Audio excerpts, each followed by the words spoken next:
చాలా మంది ఎప్పటికి కూడా దేవుని సంఘమా, దేవుని పట్ల ఆసక్తిని ఎంతమంది చెప్పుంటారు. రేపు కబాయ్ మీ ఇంటి మీదకి ఏదో శాపం వచ్చింది, ఎవడో బాగు చేసి ఉంటాడు, ఎవడో శాపపడి చేసి ఉంటాడు రా చెప్పుండ్రా.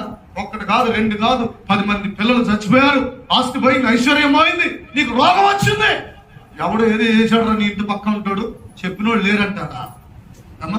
చెప్తారు, నువ్వు అడగపోయిన చెప్తాడు, అది పనేది, పనికి మనలోడు పనేది. నువ్వు అడగపోయిన వచ్చి చెప్తారు, ఉచిత సలహాలు అంటారు, అట్నే అవి నమ్మకం ఒక్కటి.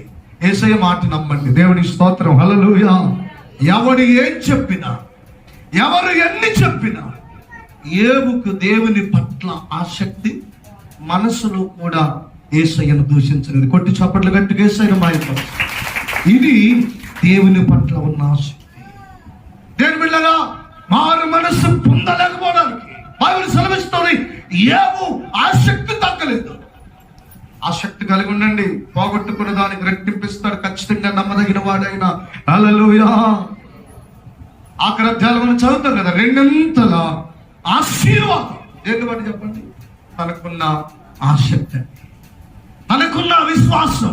నేను మరలా చెప్తున్నాను, మీ అందరితో చెప్తే సావకుడిగా దేవుని వాక్యాన్ని, ఎలాంటి పరిస్థితులైనా మీ విశ్వాసాన్ని కోల్పోకండి.